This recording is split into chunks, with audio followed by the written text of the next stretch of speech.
Hmm. Magandang araw mga kababayan. Ngayong araw ay lulutuan ko kayo ng adobong paa ng manok. Mga kababayan, ito po ang ating sangkap. Meron po tayong toyo, magic sarap, luya, sibuyas, bawang at mantika. Meron po tayo ditong paminta para sa ating lulutuing adobong paa ng manok. Tara na, samahan mo kami. Mga kababayan, atin na po itong simulan. Atin pong tatanggalan ng kuko.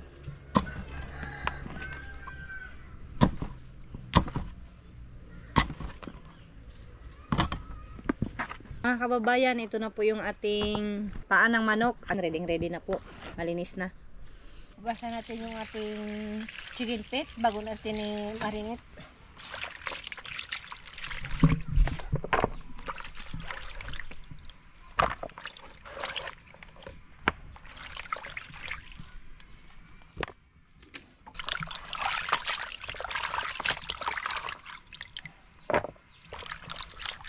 Malinis na ito, mga kababayan. Mga kababayan, ito na nga pala yung ating ricado para sa ating adobong paa ng manok. Grabing talas ng kutsilyo. Ito yung pabango sa ating adobo, mga kababayan. Kailangan talaga lagyan ng sibuyas, bawang at luya.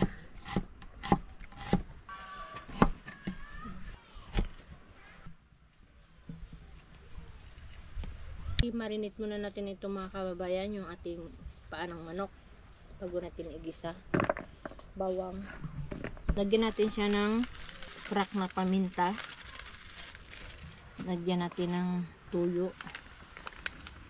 Sa amin sa kuyunin tawyo, suka. Ang suka sa amin sa kuyunin ay langgaw.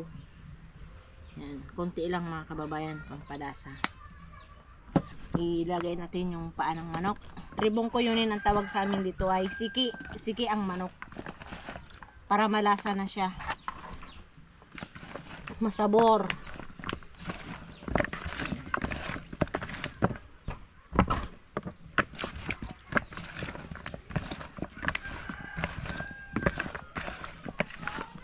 Five minutes bago natin lutuin para manuot ang lasa sa loob. Mga kababayan, igisa na natin ang ating mga panghalo sa ating adobong paa ng manok. Una natin yung bawang. Papula-pulahin lang natin ito, mga kababayan, para mabango. Sunod natin ang luya, sibuyas,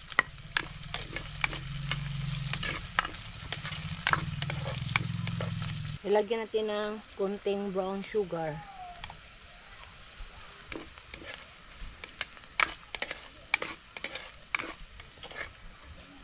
I-caramelize lang natin konti yung brown sugar niya.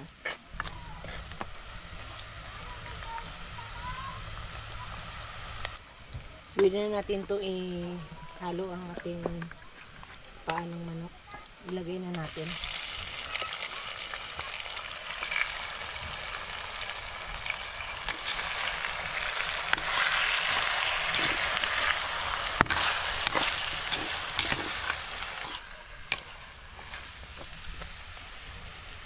Takpan na natin muna, mga kababayan, para palambutin.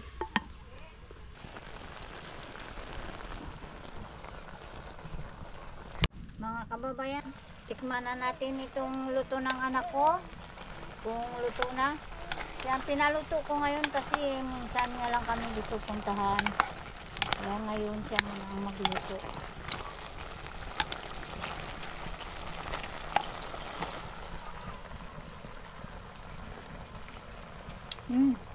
Tamang-tama lang ang kanyang timpla. Luto na ito, mga kababayan. Ating hahanguin na ito. Malambot na siya.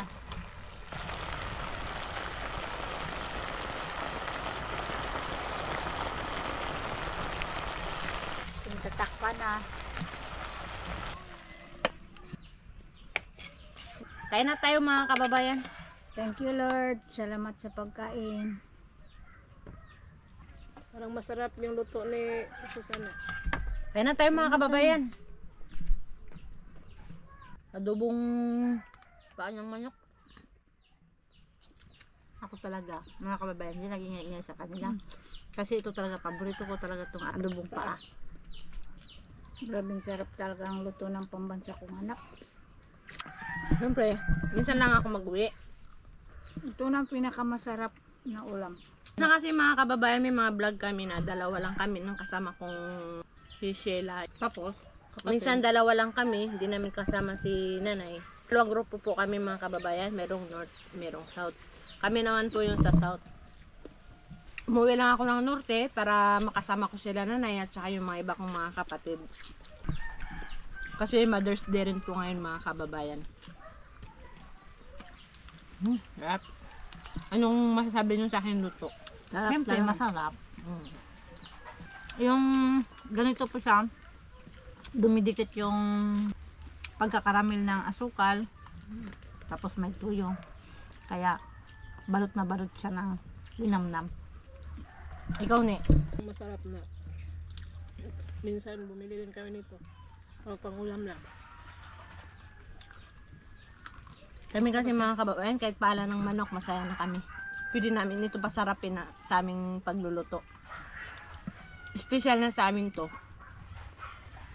Pinanay ba? Parang walang imik-imik mo. Hindi, nilalamunin ako ng ano ko. Nilalasap na yung Yung sarap. timpla. Timpla. Sarap talaga ito. Lalo na ito kapag barbecue. Grabing sarap.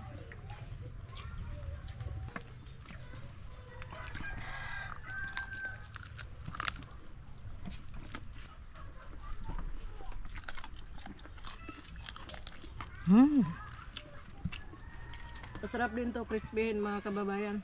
Ganun. Netos pa rin pala ito. Lagyan mo ng itlog. Iprito. Tanggalin mo yung buto. Ilang minutes na. Sarap. Makain naman ng malapot-lapot na sabaw. Tinay, santukan mo. Bigyan mo rin si nanay. Siyempre, Mother's Day ngayon. Kailangan unahin natin yung ano niya. Talagang malasa. Wala na pa mang imik-imik si nanay. Hindi, nasarapan kasi siya. Kaya wala na siya ng imik. Nalimutan yung pangalan ko. Hindi niya malilimutan. Pambansa. Pilipinas. Walang ibang pambansa. Paano mo nasabihin pambansa mo kung anak na Kaya nga, Saan mo na ano yun? Unfair naman. Share mo naman. parang ano, unfair naman yun para sa akin. Ako pang ano ako. Pambansa. Siya pambansa. Ikaw pa, masang Pilipinas. kumain ako maputi. Day, Wow! Pambansa. Tapos si Bibi, ano nga si Bibi? pinakamaganda. Pinakamabait. Ah, Mm-mm. ikaw? Ako, pinakapangit, pinakaputot siguro.